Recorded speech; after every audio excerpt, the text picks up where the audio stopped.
Denkbejlik kültürü de Doğu Anadolu'da insanların yaşadıkları olaylara doğaçlama bir şekilde feryat etmesiydi.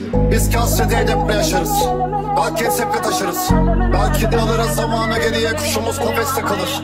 Kesme yenilmiş aşkı en başta babamı annemi tanır. Kalsan sığdıramadım ondan, gitsen dünya yarım.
Bu evren içinde biliriz ölümlüyüz.